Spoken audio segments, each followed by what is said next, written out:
Okay, so for all of you out there, I'm going to just quickly go through a normal blitz just to give you an idea of how to blitz. This is a quick tutorial. I've already joined, as you can see, my talents of my Pete Dunne is quite a high talent at the minute. Obviously my Tyler Breeze and my Bobby Roode are both low talents. I'll be using Bobby Roode for 4 or 5 of the fights, and I'll be using Pete Dunne just to finish off. Obviously, I'll just give you a quick show you of the setup for when we get into the Blitz. So against Booker T, what we do before when we're about to join, what we do is we make sure that the guy has level 1 moves equipped as level 1 guy as well. This is important. The moves need to be the moves you've leveled up needs to have one of them needs to be a choose move. The other one needs to be a move that will cycle and get you your choose move back again. Need to be low cost. You want to try and avoid powerhouses because their move costs are too high. Technicians can be hit and miss for this. You tend to find the best class for having quick, cheap moves, which are choose or acrobats and tricksters. Quite a few showboats as well. Bobby was a good example of this one. So obviously rope kick's going to be our go-to move here. Then the ankle blockbuster to try and help recharge the rope kick. Quick look at the entourage. Got Rikishi, Dolph Ziggler, and Xavier Woods for obvious reasons, as you can see. Then I'm going to quickly go back on moves. Obviously, if you have him, you'd want DX Shawn Michaels instead of Rikishi. But obviously, he's not someone I have because I don't pay for those subscriptions. Right, so that just gives you a quick look at that. Again, before I forget, if you do happen to have Bobby Roode's gear, let me show you links and gear.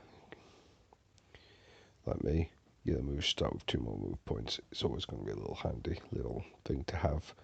It just makes him a little bit faster and makes it a little bit easier to get the other moves off. Right, so now I've increased his talent after we've joined the Blitz. Remember, in the Blitz, your opponent's strength is determined by your overall team talent and your highest guy's talent as well. As a combination, they will work out the strength of your opponents. Not when I was doing this before I maxed out the Blitz, my Pete Dunne was level 1 and I was using the exact same 2 leveled up moves, 1 unleveled move. The 2 leveled up moves was the choose to destroy black and the green finisher. And obviously this isn't exactly the best of boards, but it's actually quite a good board with having the 5-gem match there, which will allow us to get us another turn in, give us another chance to finish this match quite early. We won't even need to use the purple move,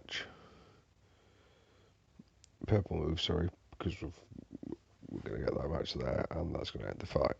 So, as you can see, that was quite a quick, simple, easy fight. You don't get very many fights like that in Blitzes, to be honest. They're actually quite rare. But as you can see, his move damage is really high. It's going to take out low talent opponents, obviously. Ideally, you do this with your month-long characters, because that's where you get all your bonus points from, usually. Obviously, you can do it with anyone. Again, if you've got a really good low talent guy, like a Bobby Roode, or any acrobat again, or trickster, for this will work. Anybody with high cost moves are going to struggle unless you've got the Blitz perks leveled up. If you do have your Blitz perks leveled up for the extra free MP and there's row bonuses for filling row blitzes, all of a sudden they become a lot easier. Obviously, the other thing you want to look out for, I forgot to show you this, I'll just quickly go back and show you. Where it says your team, just above quit, there's a little eye, and it gives you a class breakdown of the opponents you're going to be facing. So you know exactly what you're facing then. And my tablet's decided to take me off my Blitz for some unknown reason. Let's go back to the Blitz. Right, so as you can see, we'll carry on with the battling. As you can see, it says my overall talent was 4573, but if you look at the talent combined of my Bobby Roode and my Pete Dunne, it's well over 5k now. It's about 5.6, which means that as you can see, he's working out my opponents on that 4.5, but my talent is higher than that.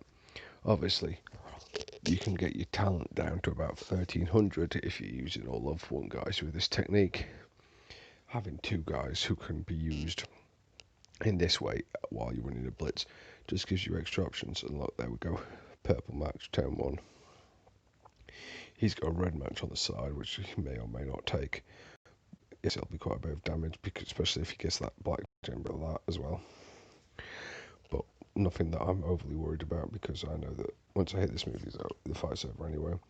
Something else to be thinking about when you are going into matches like this is gem board cascades and trying to refill your moves. Obviously, it was going to be rather difficult because there wasn't many purples on the board for this, but there was quite a nice cascade, and somehow I managed to get a purple gem cascade out to that. I'm not going to complain about that, but obviously it's not something that happens that often when you don't have many of the colour you want on the board. So another thing to keep an eye out for. You can, as I said, you can run Shango instead of your gem generation for extra health, if you're worried about your health total, and whether or not your health total will allow you to get far enough through your blitz. But if you have blitz guys like a Bobby Roode and your month-long character, it gives you two people to run through. What you do is you run through the first half with your Bobby Roode-esque character. You can use so many others, or even a health gem guy, someone like Brother's Beefcake, or if you have him, Eddie Guerrero. It's Akam again. The Godfather is another one. If you have someone like that who can gain health, or Sami Zayn who can steal health with his finisher if you have that leveled up. Trickster Roman Reigns, I think, is another one. Or even people like, I believe it's Trickster Taker, who has traps that allow you to steal health. Again, look, a lovely gem board start. Give me my purples, and it gave me yellow as well. And the extra turn, which means I can now, obviously, once I've hit this, I won't be able to do anything else, but I won't need to, because if I destroy these two here and these three here, I'm going to get my purple match. I'm going to put that one there as well, which just to give me an increased chance of getting another gem in that match, and then those two here.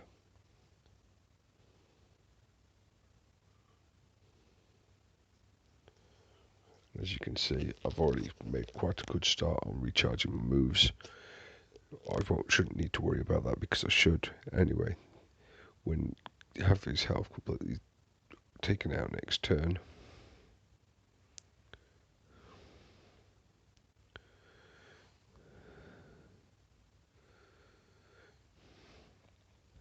unfortunately he got quite a big amount of damage in there. This is why I was saying about Shango, because obviously if you do take quite a bit of damage, you're going to be struggling against it when they do things like that. But obviously I've got my moves. Even if this doesn't get me the pin through gem cascade, which it doesn't, or it does in this case, I don't think it was going to for a second. I'd got my finisher fully charged, so I would have been able to use that, because he wouldn't have had any health left anyway. But obviously this is the first 3 fights and we're already cleared through them quite simply. Obviously Bret Hart got quite a nice combo. Again, blitz perks are a good thing to have, because they also, if you have them, you don't need the gem generation guy, because obviously he will become null and void with the amount of gems the perks give you. Plus you'll also get the extra starting MP, which will mean you'll become turn 1 instead of turn 2, which is always a nice little bonus. Obviously Pete Dunne had the advantage of getting a +2 MP start at the start of the month, so that was a major made it a lot easier, which guarantees that your turn 2 you're going to use your moves, so you use turn 1 to try and find a green match, because obviously the black moves are charged turn 2 without you ever having to make a black match, which again it just takes a little bit more stress out of it. Fortunately the 4 fight is against someone who uses showboat, so the gem damage is going to usually be quite low. Unfortunately we've got no matches on this board. Compared to the last ones, it's quite a bad board. I would assume he's going to take the yellow and the purple, and it's going to leave us with basically no health straight away. And we still can't even hit our moves, and he's almost ready on his. So now we're in quite a dangerous situation. We need to get a very good board from here on out. We need our opponent not to get a good board. Also, we want to try and look for ways to try and recharge our moves.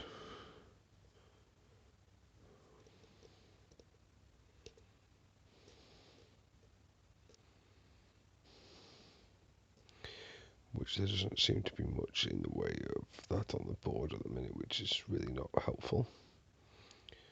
So we'll do what we can, see what we can get.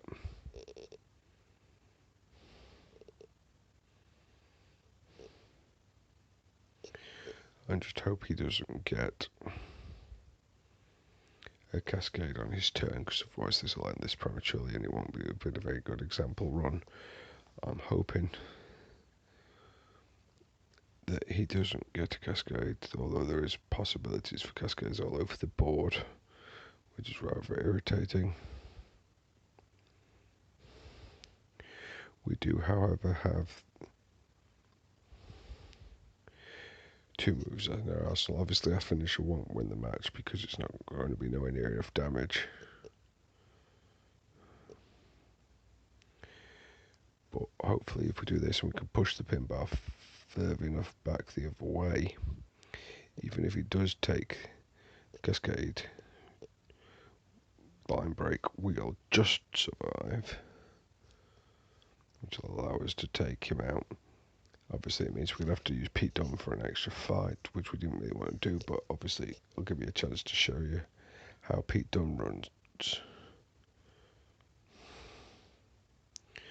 Obviously try and get into the habit of trying to find gem board matches for the colour you're using to try and recycle. So for the purples, if for example I could have taken put a 5 down above the 2 or below the 2 purples in 2 different places to get a free gem match using a wild card. It's just a good habit to get into doing, but obviously for speed, because I'm trying to run through this as quick as possible to show you how to blitz as a quick tutorial, I didn't do it that time because I didn't want to waste the time going through every second showing you how to play the game, because I'm sure most of you know how to use your moves to cycle. I don't want to insult your intelligence. So here we go. This is the Fandango fight. Obviously I'm going to have to use Pete Dunne, and you'll be able to see what I mean about his black moves in prioritised and green match 10-1. Obviously the final fight after this will be Razor Ramon, which is going to be quite difficult with having the class disadvantage, so his move's going to be charged quicker. So obviously we want to try and make sure he doesn't get any red matches to try and avoid those subs. So fortunately we have got a green match turn 1, which is very good for us. There's no yellows, so he's going to be taking out one of our blacks away, which we don't mind. The bad thing about this board is there is no real greens on it, which is really not helpful, so I'm going to waste a turn, essentially, try and get some more greens into play.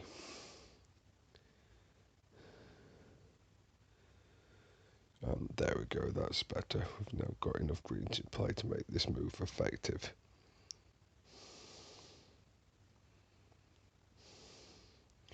Unfortunately, we still can only break 4, but hopefully that's not enough to create a cascade that will get a pin. Unfortunately it did, but those are the breaks we seem to be getting today. and the computer seems to be getting some nice cascades, which is not helpful. I would assume he's going to go. No, he's not. Computer's now playing dumb. We'll take the red match then, because why not? Extra gem damage. Then you use these two moves, the black to create them, to create silence gems, and then the finisher to destroy them in combination. Because for the extra damage on the finisher against guys with more health, obviously it's going to be more effective. Obviously, the move damage itself was already enough to kill him, but if your move damage doesn't look like it's going to be enough, it's always nice to be able to just bulk it out a little bit with some extra gem damage. Obviously, as you can tell in the minute, I'm running him with Cesaro and with Bray Wyatt. Bray Wyatt for the extra black MP, Cesaro for destroying more greens. Unfortunately, the Blitz perks don't increase the gem destruction, only gem generation, which is strange when they've created a guy that is using gem destruction as their month-long contest. Again, it's always why it's useful to have a choose gem move guy as your fodder, because they tend to be the ones that get the best bonuses from the Blitz perks.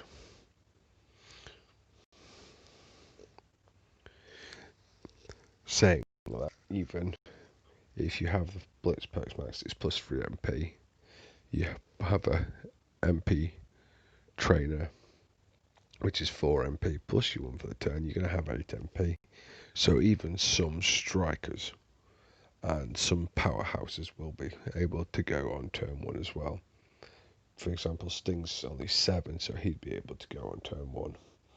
And then with the gem generation bonus, he's going to do a lot of damage. If you've kept him unleveled, obviously I hope you haven't, for your sake, because of how important he is as a trainer. But he's just a good example of someone you can who came to mind to say about. Again, look, I've gone for my green match turn 1. There's more than enough greens now in play for my green gem destruction to be effective. If you look here, you're still on 36k health before we do this. So we're looking at ways to try and manufacture a better board for ourselves whilst not really giving our opponent any gems that he can want for kicking out. So trying to keep the reds and the purples down. And as you can see, there's no reds and purple matches, which means that obviously as long as he doesn't get cascades like that, you're going to be doing all right. I'm not overly worried at the minute, because obviously I'll be kicking out of that without a problem. And I know for a fact that when I've used these my two other moves in conjunction, then the match is over. And he won't have had a chance to use his submission move or his trap gem move, which are the important things to try and avoid when you are facing against Ruiz or Ramon, because they are both quite low charge moves. And that's it. That's a quick, simple video over what they've been trying to do within a Blitz for a tutorial. I thank you all for watching, and hopefully I'll be doing more videos on tutorials on different subjects, such as daily tasks, the most effective way of doing your daily tasks, tips and tricks for your daily tours, and feud perks, and how feud prep and feud setup, and how to maximize the usage of who you have in your roster and what to use them for, and how to set them up specifically for blitzing and for feuding.